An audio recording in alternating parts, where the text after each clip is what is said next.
Hello everyone, welcome back to my channel. আশা করছি সকলে খুব ভালো আছেন। অনেক দিন পর আরেকটি নতুন রেসিপি নিয়ে আপনাদের সামনে হাজির হলাম। আজ আমি মাত্র 2টি উপকরণ কুমড়ো পাতা আর মুসুর ডাল দিয়ে দুর্দান্ত স্বাদের একটি রেসিপি তৈরি করে দেখাবো। আশা করছি আপনাদের ভালো লাগবে। তাহলে চলুন আর কথা না বাড়িয়ে রেসিপিটি শুরু করা যাক। এখানে আমি 50 গ্রাম ডাল ভালো করে ধুয়ে 1 ঘন্টা ভিজিয়ে রেখেছিলাম।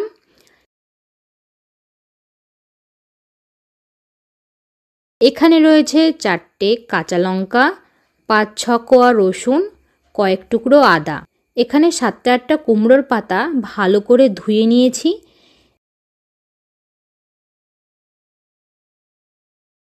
এবারে একটা মিক্সিতে ভিজিয়ে রাখা ডালটা দিয়ে দিচ্ছি।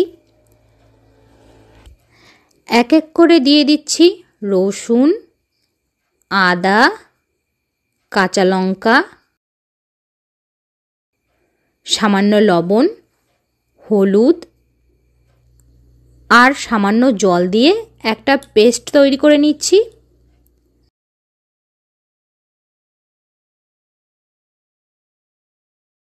এবার একটি কুমড়ো পাতা নিয়ে তার গায়ে ভালো করে ডালের মিশ্রণটি মাখিয়ে নিচ্ছি।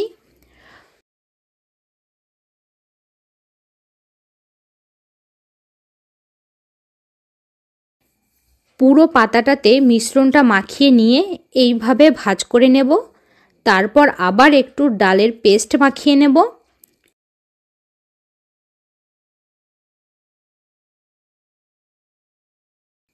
এইভাবে সুন্দর করে পাতাটাকে ভাঁজ করে নিতে হবে। প্রত্যেকটা পাতা এই রকম করে তৈরি করে নেব।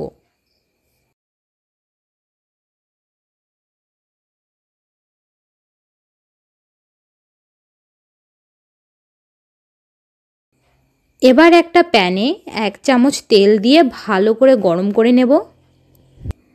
তেল গরম হয়ে গেলে পাতাগুলো দিয়ে দিচ্ছি। মিডিয়াম আঁচে একটু সময় নিয়ে এগুলো ভেজে নিতে হবে। একটা সাইড ভাজা হয়ে গেলে আমি উল্টে দিচ্ছি। দেখতেই পাচ্ছেন কত সুন্দর লাগছে। এখানে সবগুলো বড়া ভালো করে ভাজা হয়ে গেছে। এবার আমি তুলে নিচ্ছি। এই কুমড়ো পাতা দিয়ে মুসুর ডালের বড়া প্রথম পাতে গরম গরম ভাতের সাথে খেতে কিন্তু ভালোই লাগে। আজকের রেসিপি এই পর্যন্তই।